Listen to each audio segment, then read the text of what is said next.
français, oui. Français.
Bismillah, alhamdulillah wa sallallahu wa sallam ala nabina Muhammad. Les louanges appartiennent à Allah, le Seigneur de l'univers, le maître des mondes. Que sa paix et sa grâce soient sur le prophète Muhammad sallallahu alayhi wa sallam, sur ses compagnons, sur ses nobles familles, sur ses compagnons et sur tous ceux qui suivront leur guidée jusqu'au jour du jugement dernier. Mes chers frères et sœurs, en islam, nous sommes ensemble encore pour à peu près une heure de temps pour vous entretenir autour des 10 derniers jours. Vous avez au micro votre frère Moussa Diani et oui, au micro certainement vous avez le suppléant de M. Mohamed Dian Sou.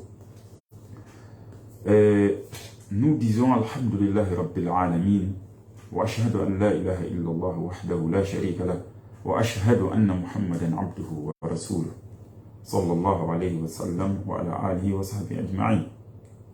Nous remercions Allah Azza wa Jal et nous témoignons que nul ne mérite l'adoration en dehors d'Allah Azza wa Jal. Il n'a pas d'associé et nous témoignons également que le prophète Muhammad est son esclave et en même temps son messager. Que la paix et la bénédiction d'Allah soient sur lui, sur sa famille, sur ses compagnons. Amin. Que Dieu exauce cela. Inna shahra Ramadan al-Mubarak. Shahrun kulluhu baraka wa rahmatun ayyamuhu wa layalihi.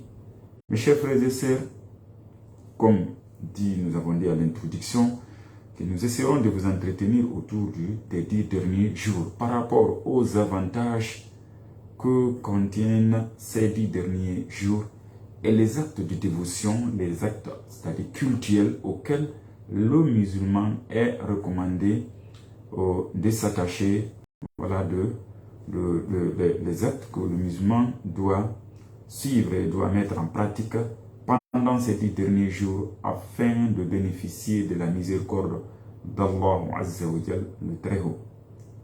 Le mois de Ramadan, c'est un mois béni, naturellement. Tout ce mois, tous ces jours et toutes ces nuits sont bénis. وتختص عشره الأواخر بمزيد مزية على بقية أيامه ولياليه بخصائص عظيمة وفضائل جليلة اختصت بها عن غيرها. Si le mois de la Ramadan est un mois extrêmement béni, mais sachez également qu'au sein de ce mois, il y a les 10 derniers jours, c'est-à-dire la dernière décade de ce mois, les 10 derniers jours de ce mois sont plus avantageux, sont plus méritoires que tout le reste de ce mois de Ramadan. Nous avons dit que le mois de Ramadan, entièrement, c'est un mois béni, dans ces jours et dans ces nuits. Mais les 10 derniers jours ont un avantage, ont un certain nombre de mérites qui font qu'ils se distinguent des autres jours, des jours de ce mois de Ramadan. Ces 10 derniers jours contiennent des bénéfices, des avantages, des mérites énormes.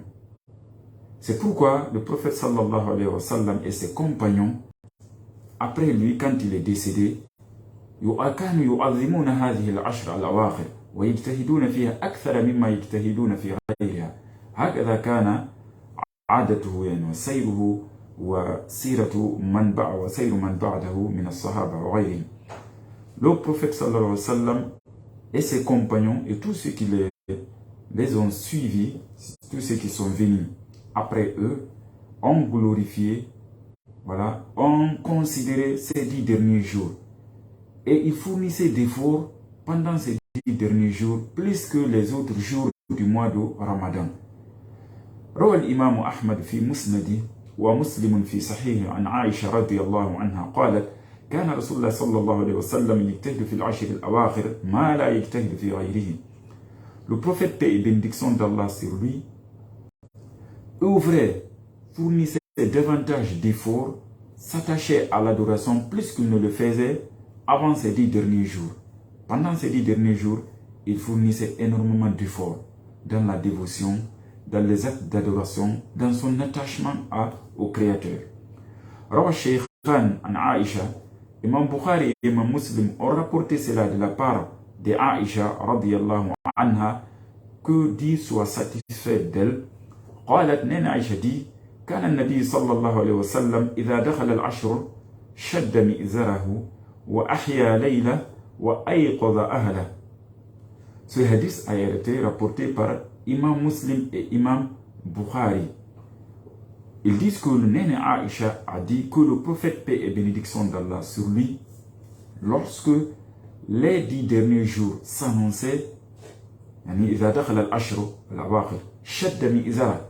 il serrait sa ceinture. Il revivifiait ses nuits. Et il réveillait sa famille. Que veut dire serrer ses ceintures? Le prophète sallallahu alayhi wa sallam, qu'il serrait ses ceintures lorsque venaient les 10 derniers jours. Pendant qu'il était vivant, le hadith nous dit, d'après Néné Aïcha, que le prophète, paix et salut sur lui, serrait sa ceinture, revivifiait, voilà, ses nuits et réveillait sa famille.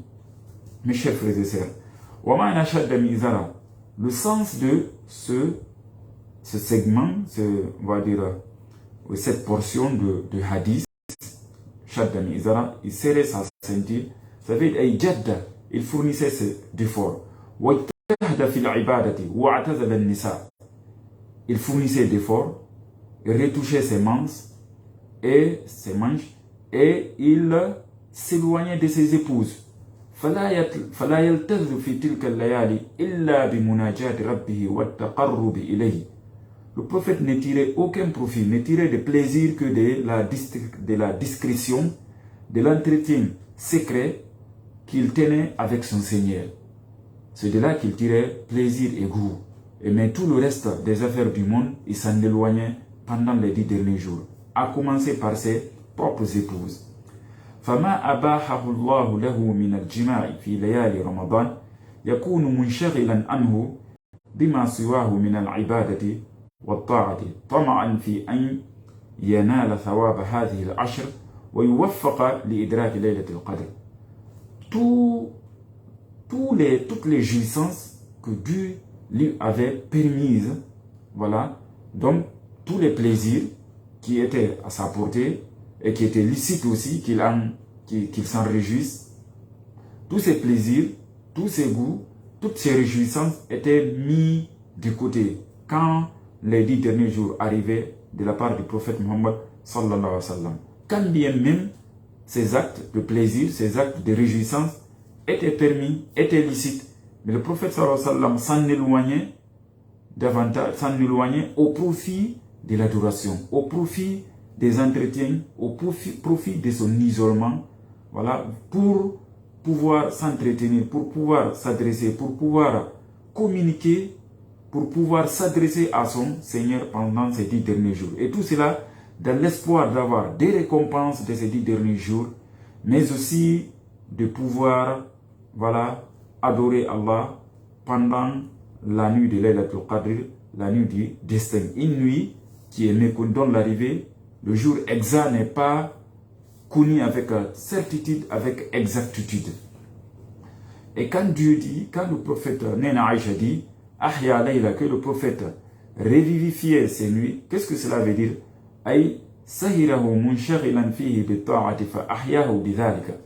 Ce qui veut dire, le prophète passait ses nuits, les 10 dernières nuits, il les passait en réveil. C'est-à-dire, il les passait éveillés. Donc, il veillait pendant ces 10 dernières nuits de Ramadan. Presque il ne dormait pas. Donc, ce qui veut dire, il revivifiait ces nuits. Kana yuhyi hadhihi al-layali. Il s'occupait uniquement de l'adoration d'Allah Azza wa Jal. Ce qui veut dire revivifier cette nuit. C'est comme si la nuit était morte avant le Ramadan, mais quand le Ramadan est venu, à cause des invocations, de l'évocation, des lectures du Coran, mais aussi des différentes prières que le prophète sallallahu alayhi wa sallam faisait, cela était équivalent de la vie que cette nuit, ou bien ces nuits gagnaient, alors que avant le Ramadan, ce n'était pas ainsi.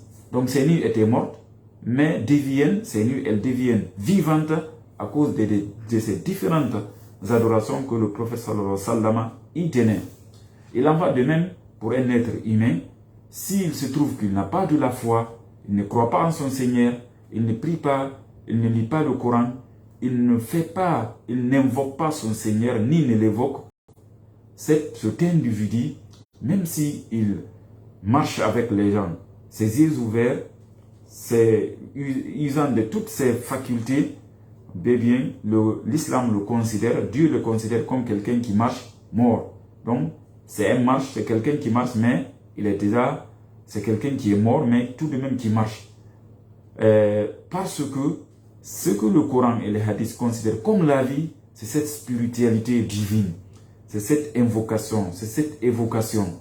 Voilà, c'est cette spiritualité, c'est cet entretien que le fidèle entretient avec son Seigneur. Donc quand il est en dehors de cela, à l'abri de cela, il ne fait pas cela, c'est comme si il était mort, quand bien même il marche sur terre. C'est pour cela que Dieu dit dans un verset du Coran, بعد أعوذ بالله من الشيطان الرجيم أو من كان ميتا فأحييناه وجعلنا له نورا يمشي به في الناس كمن مثله في الظلمات ليس بخارج منها. Voilà, Dieu donne ici un exemple. Le verset ici illustre ce que nous venons de dire. Dans ce verset, Dieu dit: as-tu vu celui-là qui était mort, mais finalement nous lui avons redonné la vie. Donc nous l'avons revivifié, nous l'avons ressuscité après sa mort. Nous avons établi pour lui une lumière avec laquelle il marche entre les gens. Celui-là est-il semblable? Celui-là est-il semblable à celui-là qui est dans les ténèbres, dont il ne sort jamais? Dieu dit ici que ces deux personnes ne sont pas identiques. Celui-là qui était mort, cette personne, mais finalement Dieu lui a redonné la vie à travers l'iman, la foi, la croyance, à travers la confiance qu'il porte en Allah. Le fait d'accepter l'islam était une manière de lui redonner la vie, était une autre manière de lui redonner la vie.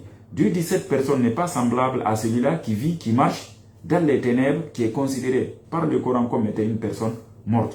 Nous comprenons par là pourquoi le prophète sallallahu alayhi wa sallam dit, Nena Aïcha dit que le prophète revivifiait ses nuits. Ce qui veut dire qu'il donnait le souffle, il donnait ce qui consiste en islam, une véritable vie. Le prophète donnait ça à ces différentes nuits des 10 derniers jours du mois de Ramadan. Et cela c'est quoi? C'est d'y tenir les différentes adorations, les évocations, l'invocation, la lecture du Coran, les azkars. Voilà, et voici entre autres des actions qui nous permettent de revivifier une nuit, donc de ressusciter, de redonner à une nuit la vie. Et c'est quoi le sens de cette autre portion du hadith que le prophète réveillait, c'est-à-dire, oui, il réveillait sa famille.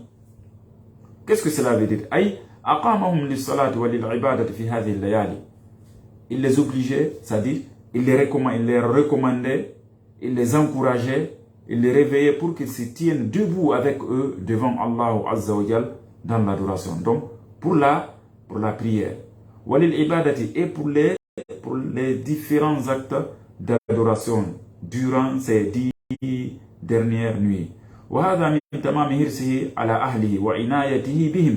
Cela montre davantage combien de fois le prophète sallallahu alayhi wa sallam était soucieux de la réussite de sa famille dont il s'occupait régulièrement, et que le fait de les réveiller pendant ces 10 dernières nuits est une preuve de cela. Naam. وحرصا منه في الدلالة على الخير والدال على الخير كفاعله. Cela montre davantage que le prophète était très fougueux, était très courageux, engagé à montrer aux gens le chemin du bien. Comme lui-même il disait que Ad-dal ala al-khayr kafa'ilihi, c'est lui qui guide vers le bien, c'est lui qui oriente les gens vers le bien, vers les actes d'obéissance. Il aura les mêmes récompenses que celui-là qui fait, voilà, ce bien, qui fait cet acte d'obéissance. Exemple, quand vous dites à quelqu'un, c'est bon de se lever les nuits pour prier, et vous lui décrivez les récompenses qu'il pourrait récolter à travers cet acte de dévotion nocturne, et effectivement, à cause de votre conseil, il arrive à prier, à faire cela pendant les nuits. Si c'est 2 rakats qu'il prie, vous allez vous aussi coucher sur votre lit, ne faisant rien, mais le fait de l'avoir guidé, de lui avoir montré ce chemin, comme il l'a fait pendant la nuit, vous avez les récompenses de celui-là qui a prié pendant la nuit, alors que vous passez les nuits, vous vous êtes couché déjà, vous dormez, vous avez les mêmes récompenses que lui pour le fait de l'avoir guidé vers le bien. Donc le prophète dit, celui qui oriente les gens vers le bien a les mêmes récompenses que ceux-là qui font ce bien.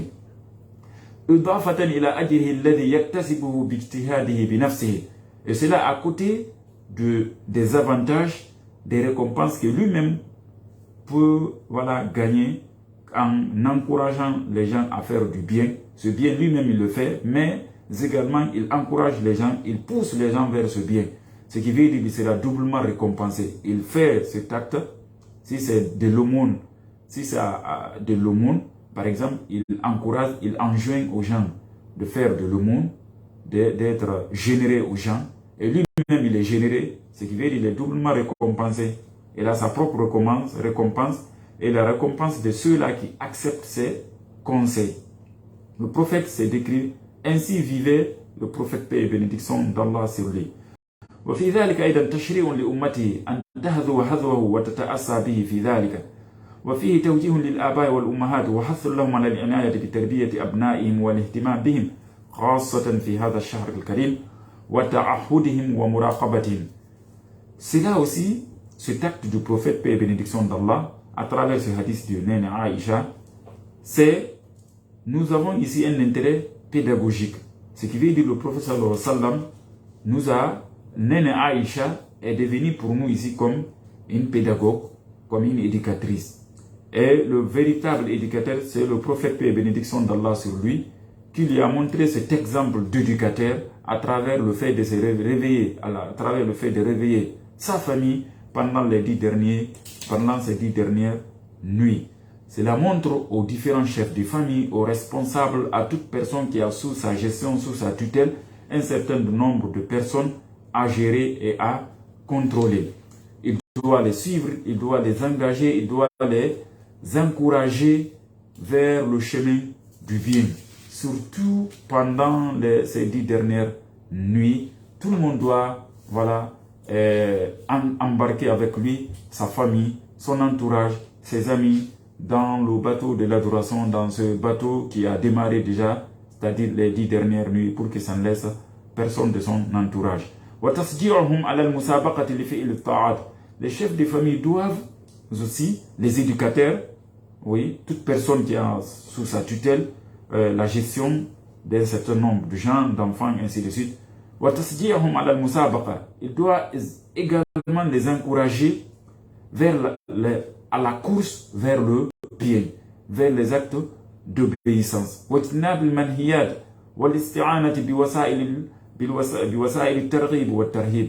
Mais aussi, il doit les déconseiller, voilà, à entreprendre le chemin de la perdition, les actes de désobéissance.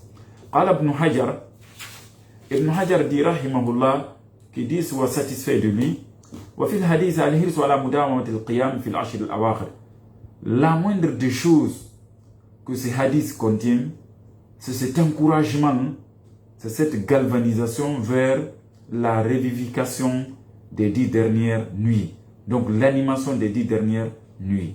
Il y a cela, voilà, et un autre sens qui est cette fois-ci de comprendre que les choses sont parfaites à travers leur couronnement, leur fin. C'est-à-dire la fin montre davantage qu'on a réussi, voilà, le cursus qu'on a réussi, le cycle qu'on a réussi, le projet. Si nous avons continué jusqu'à la fin du mois de Ramadan et qu'on lâche ici, ce qui veut dire on ne le souhaite pas, mais le projet de chercher à se racheter chez Allah Azza wa Jal n'a pas marché pendant ce mois de Ramadan. Mais si, en revanche, au contraire, nous parvenons à être plus assidus dans la dévotion, plus réguliers dans les prières, plus attachés, voilà, aux actes de dévotion pendant ces 10 dernières nuits, cela montre, Inch'Allah, que le projet est sur le chemin de la réussite. ومما تميزت به هذه العشر أن النبي صلى الله عليه وسلم كان يعتكف فيها. Parmi les spécificités de ces 10 dernières nuits, nous avons dit au début que ces 10 dernières nuits, ou bien ces 10 derniers jours, si vous voulez, sont plus que tous les autres jours de ce mois de Ramadan, à cause des avantages, à cause des spécificités que contiennent ces 10 dernières nuits. Parmi ces spécificités, nous en avons cité une, c'est-à-dire le fait que le prophète sallallahu alayhi wa sallam s'adonnait davantage, voilà, il se levait, il fournissait d'efforts, il donnait, c'est-à-dire il marquait une certaine particularité dans son comportement quand les 10 derniers jours arrivent. Ça, cela montre une spécificité de ces 10 dernières nuits. Deuxième spécificité, c'est le fait que le prophète sallallahu alayhi wa sallam pratiquait ce qu'on appelle ici al-i'tikaf. L'itikaf, c'est la retraite spirituelle. C'est le fait de s'isoler dans l'une des mosquées, dans l'intention d'adorer Allah, dans l'intention de tenir des discrétions avec Allah Azza wa Jal, dans l'intention de plaire à Allah le très haut. Ça s'appelle al-i'tikaf, c'est-à-dire c'est l'équivalent de la retraite spirituelle si nous parlons français. Les compagnons du prophète se sont isolés après que le prophète sallallahu alayhi wa sallam a répondu à l'appel d'Allah Azza wa Jal après son décès. Ses compagnons se sont isolés, c'est-à-dire ils ont pratiqué al-i'tikaf. Al-i'tikaf, luzumul masjid littafarruq li ta'atillah. I'tikaf veut dire se stabiliser, voilà, demeurer dans la mosquée pour s'adonner uniquement à l'adoration d'Allah Azza wa Jal. C'est ça al-i'tikaf, c'est son sens. Yani luzumul masjid littafarruq li ta'atillah. Demeurer dans la mosquée pour s'adonner exclusivement à l'adoration d'Allah Azza wa Jal. وهو من السنن الثابتة بالكتاب والسنة. L'itikaf, la retraite spirituelle, c'est l'une des traditions, c'est l'un des comportements du prophète Muhammad sallallahu alayhi wa sallam qui ont été certifiés et par le Coran et par les hadiths du prophète. Paix et bénédiction d'Allah sur lui. Le Coran dit وَلَا تُبَاشِرُوهُنَّ وَأَنْتُمْ عَاكِفُونَ فِي الْمَسَاجِدِ. Le Coran dit n'entretenez pas des rapports corporels avec vos épouses alors que vous êtes en isolement, vous êtes en retraite spirituelle dans les mosquées. Voilà, donc ce verset fait cas de ce itikaf, cette retraite spirituelle dont nous parlons. Et quand le Nabi sallallahu alayhi wa sallam يعتكف الأشهر الأواخر من رمضان حتى توفاه الله عز وجل ثم اعتكف أزواجه من بعده. Nena Aïcha dit que le prophète sallallahu alayhi wa sallam s'est toujours isolé, a toujours pratiqué al-i'tikaf durant les 10 derniers jours du mois de Ramadan. Oui. Hatta tawaffahu Allah, jusqu'à ce qu'il est décédé. Summa atakafa azwaju min ba'di. Après lui, ses épouses aussi ont continué à perpétuer cette tradition, cette pratique de al-i'tikaf. Et sachons que pendant cette nuit, il y a un certain nombre d'activités auxquelles le musulman doit, ou bien celui qui s'est retiré, celui qui le pratique, auquel il doit se livrer. Car, itikaf veut dire, c'est s'isoler, c'est tenir à l'écart des gens pour s'adonner uniquement à l'adoration d'Allah dans l'une des mosquées. Et c'est là pour rechercher la satisfaction et l'agrément d'Allah. C'est pour cela, ولذلك ينبغي للمعتكف أن يشتغل بالذكر والقراءة والصلاة والعبادة. C'est pourquoi celui qui s'isole, qui fait al-i'tikaf, ne doit que s'adonner, il doit uniquement s'adonner à dhikr, c'est-à-dire aux invocations et évocations, wal qira'a, à la lecture du Coran, wal salat, à la prière, wal ibada, et au culte, à l'adoration d'Allah Azza wa Jalla. Voici ce qui est recommandé à celui qui cherche, à celui qui a pris l'intention de s'isoler dans l'une des mosquées pour pratiquer cette tradition du prophète qui s'appelle al-i'tikaf. L'on doit s'écarter, se tenir à l'écart de tout ce qui ne nous intéresse pas parmi les affaires du monde dans cette mosquée. Mais il y a un certain nombre d'actions qui peuvent être quand même, que vous pouvez, que celui qui s'isole, auquel il peut se livrer. Il peut parler de façon amoindrie avec ses épouses. Il peut commissionner quelqu'un pour un intérêt. Cela quand même, c'est pas interdit. Il peut sortir aussi pour ses besoins nécessaires, naturels. Il peut sortir s'il ne peut pas les exécuter, il ne peut pas les satisfaire dans la mosquée, il peut sortir. Mais, il est haram, il est interdit à celui qui s'isole de tenir des rapports sexuels avec son épouse. Et tout ce qui y est afférent à travers les contacts corporels, les amusements, ainsi de suite, ainsi de suite. Tout cela est interdit. Tout ce qui conduit en tout cas au rapport sexuel avec son épouse sont interdits pendant cette pratique de al-i'tikaf quand vous êtes dans la mosquée. À plus forte raison, tenir des rapports charnels avec votre épouse, avec son épouse, c'est interdit pendant ces al-i'tikaf. On ne sort pas pour partir soigner par exemple quelqu'un qui est malade, pour prendre part à un enterrement dehors, pour prendre part à une conférence islamique par exemple. Tout cela n'est pas permis à celui qui fait al-i'tikaf. Non, donc c'est pas permis.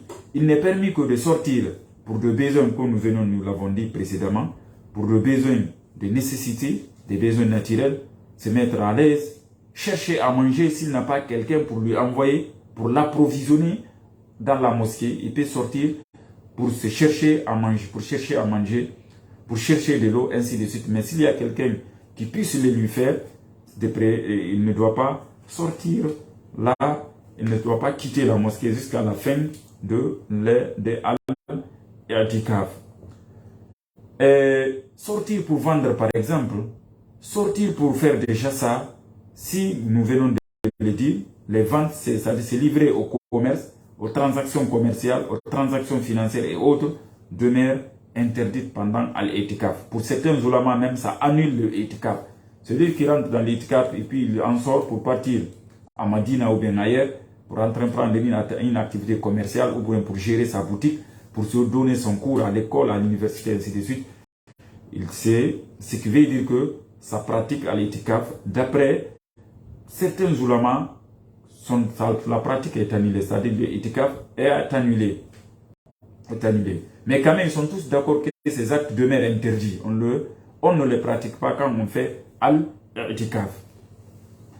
Il demeure quand même aussi interdit, comme nous l'avons dit, de tenir des relations charnelles avec son épouse. Celui qui le fait, là, ils sont tous d'avis que ça annule son i'tikaf. L'isolement spirituel, la retraite spirituelle est annulée suite à une relation charnelle qu'on entretient avec son épouse. C'est annulé. Car Dieu dit dans le Coran, voilà, n'entretenez pas des relations charnelles avec vos épouses alors que vous êtes en i'tikaf dans les mosquées. Donc cette interdiction montre que quand on la viole, on la profane, l'acte devient nul. Parmi les spécificités aussi de cette nuit, de ces dernières nuits, il y a la célébration de Laylatul Qadr. ça fait partie des spécificités de ces 10 dernières nuits. Mes chers frères et sœurs, nous sommes ensemble autour des valeurs de mérite des 10 dernières nuits, si vous voulez aussi des 10 derniers jours du mois de Ramadan. Mes chers frères et sœurs, nous vous rappelons que vous êtes avec la Radio Bonheur 101.3. Les numéros standards, vous pouvez nous contacter à travers ces numéros qui sont disponibles pour poser vos questions relatives à ces 10 dernières nuits, à ces 10 derniers jours du mois de Ramadan. Vous avez le 623, 662, 62, 63. Et je répète, 623, 62, 62, 63. Et puis vous avez le 655, 55, 10, 55.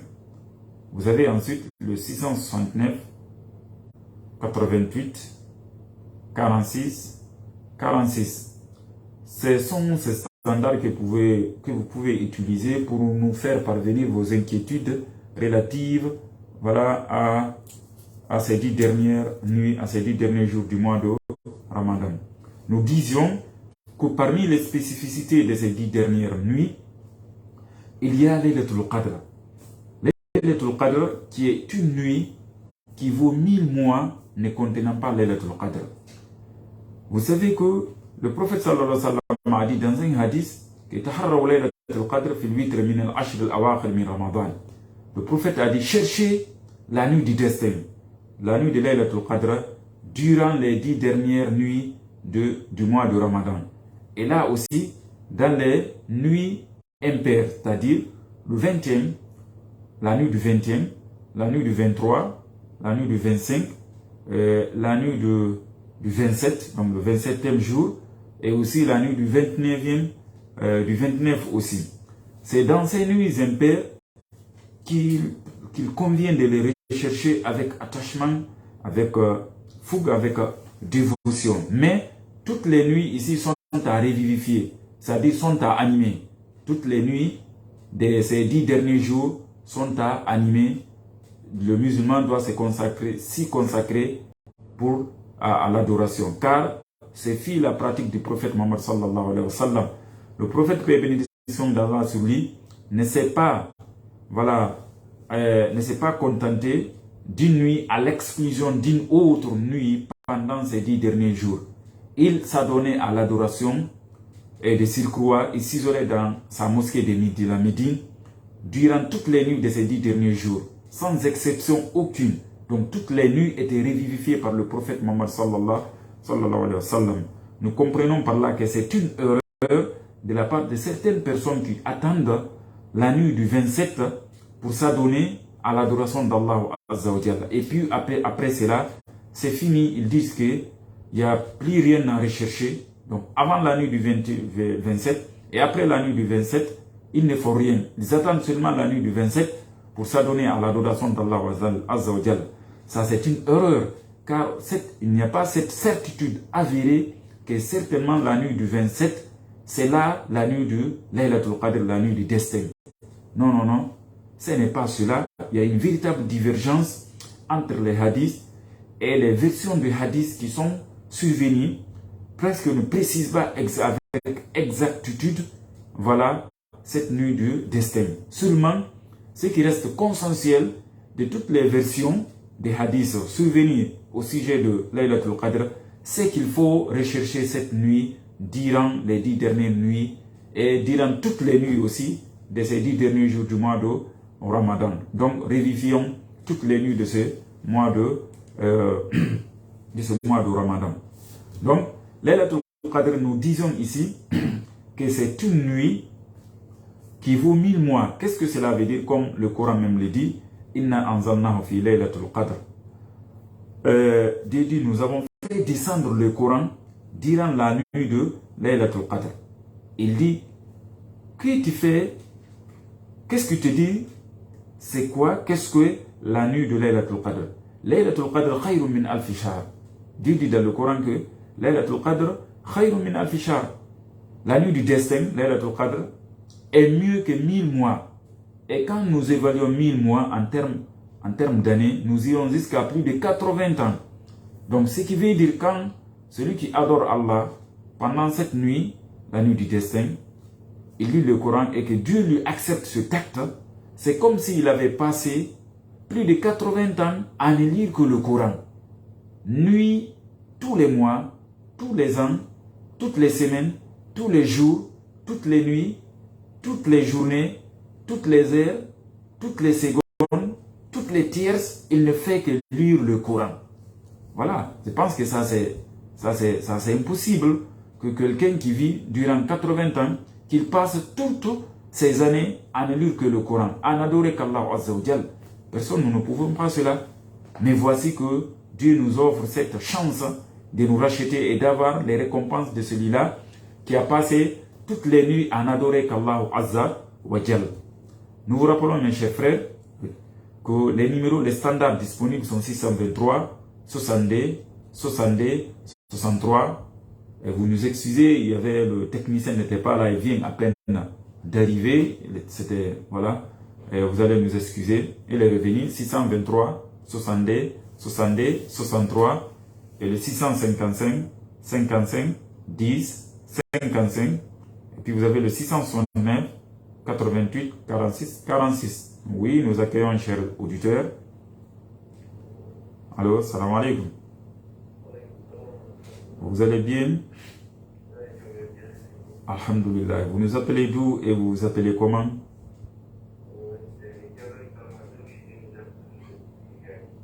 Depuis?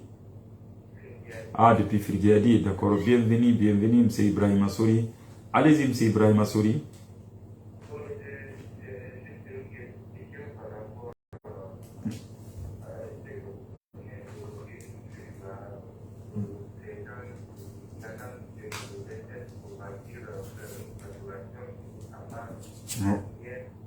Oui.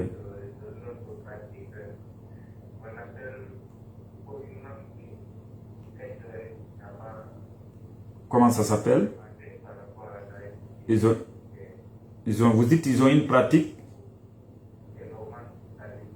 C'est quelle pratique ça, s'il vous plaît? Reprenez. Baïti. Bon, d'accord. Je pense que nous avons compris la question du frère. Bon, ces baïts, voilà, baït ou gol, peut-être en poulard, en malinki aussi, en soussou, ainsi de suite. Poulard, vous savez, dire jaror et le soussou, en malinki ou baïtibo, et peut-être en soussou. C'est presque les mêmes concepts qui sont utilisés. Oui, ces pratiques, ils peuvent avoir des formes qui ne sont pas interdites, mais il y en a des formes aussi qui restent interdites. Lorsque ça prend entièrement la forme d'une musique, la forme musicale entièrement, ou presque on ne se rappelle plus de Dieu, voilà, on est là dans une réjouissance verbale, dans un chœur, c'est-à-dire un mouvement dansant, un mouvement de son d'ensemble, et finalement où on ne se rappelle plus de Dieu, plus de l'au-delà, et que ce n'est pas fait dans l'intention de plaire à Allah Azza wa Jal. En tout cas, une manière très proche de la façon de tenir les musiques, ces formes restent interdites. Mais si c'est celui-là qui est là, à flatter, à louer par exemple le prophète Muhammad sallallahu alayhi wa sallam, de façon très authentique, à prier sur le prophète sallallahu alayhi wa sallam, à louer ses mérites, ainsi de suite, cela peut rapporter des récompenses. Mais ce qui est mieux que tout cela, en dehors de la prière, les prières faites, en dehors, ce qui est mieux que tout cela pour ce qui concerne les bêtes dont vous venez de dire, donc les jarore en poulard, baitibo en malinké, ce qui est mieux que tout cela, c'est de prier sur le prophète sallallahu alayhi wa sallam. C'est de là qu'on peut se préserver de tomber dans l'interdit.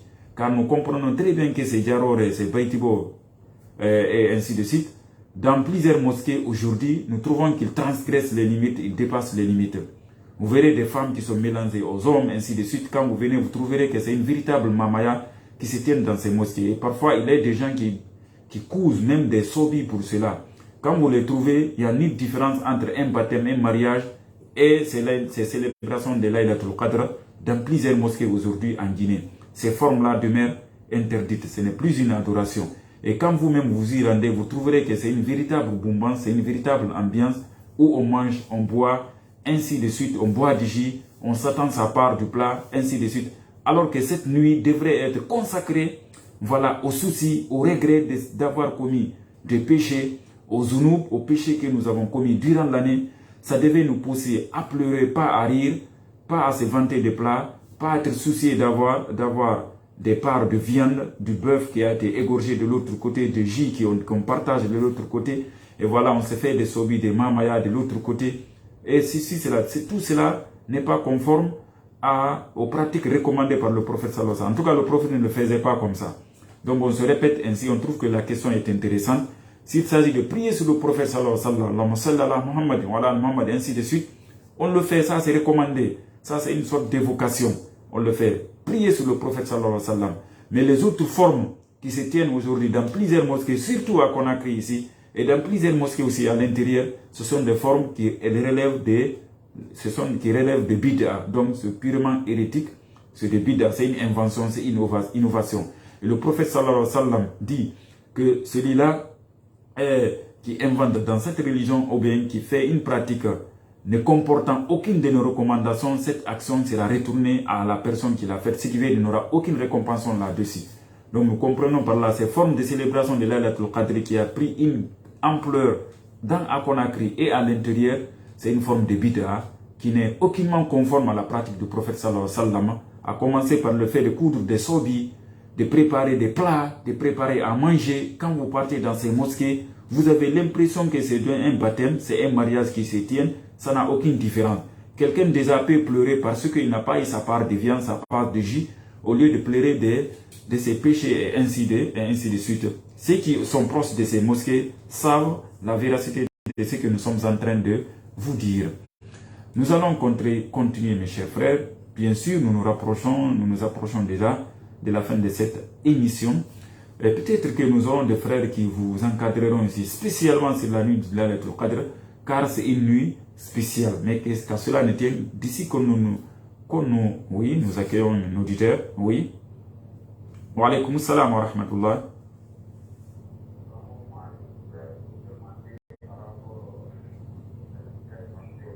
Oui, oui. Oui. Oui.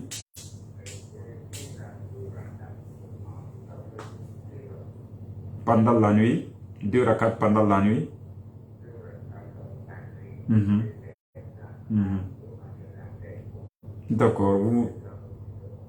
Oui. Vous appelez comment, s'il vous plaît? Ah, d'accord. Vous nous appelez d'où? D'accord. Merci bien. Restez à l'écoute. Et vous savez, Dieu dit dans le Coran, la yukallifullahu nafsan illa wus'aha. Comme Dieu ne recommande pas à une âme, n'oblige pas à une âme à faire que ce qui est à la portée va à sa portée. Et que ce dont il est capable de faire, c'est cela. Donc, fattaqullaha mastata'tum, dit ailleurs aussi, craignez Allah comme vous le pouvez, autant que vous le pouvez. Fattaqullaha mastata'tum. Craignez Allah autant que vous le pouvez. Donc, il n'est demandé aux musulmans que d'adorer Allah selon sa possibilité et sa disponibilité. S'il se trouve que vous ne pouvez que prier 2 rakats seulement, vous le faites, vous avez des récompenses. Vous ne serez pas considéré comme celui-là qui a passé toute la nuit sans rien faire. Et Inch'Allah, si l'intention est pure, vous avez fait ça à cause de Dieu de façon convenable, vous pouvez avoir plus de récompenses que celui-là qui passe des nuits dans des mosquées alors qu'il ne le fait pas à cause de Dieu, ou bien il le fait de façon non autorisée ni recommandée par le prophète Muhammad sallallahu alayhi wa sallam. Mes chers frères, pour finir, sachons que ces 10 dernières nuits, ces 10 derniers jours, si vous voulez, sont très méritoires et très avantagés. Donc, multiplions les actes de bienfaisance, les actes de générosité pendant ces 10 derniers jours. Car les récompenses sont multipliées, sont doublées. Ce que nous en avons l'habitude de faire avant ces 10 derniers jours, quand vous le faites aujourd'hui, donnez à manger, donnez à boire, donnez de l'argent, priez, lire le Coran, évoquez Allah Azza wa Jal, vous serez récompensé au multiple et voire plus même quand vous le faites pendant ces 10 derniers jours. et surtout pendant la nuit de Laylatul Qadr, qui est à rechercher durant ces 10 dernières nuits. On peut le faire à la mosquée, on peut le faire chez soi-même, on peut le faire avec un petit groupe, on peut le faire de façon individuelle. Tout est possible, seulement quitte à respecter, en tout cas à tout faire pour être courageux, pour se tenir debout, pour prier pendant les 10 dernières nuits. Pendant ces 10 dernières nuits. Nous voici, mes chers frères, arrivés à la fin de cette émission. Nous n'avons plus qu'à vous dire grand merci et assalamu alaikum wa rahmatullahi wa barakatuh. Au rendez-vous prochain, Inch'Allah. Merci.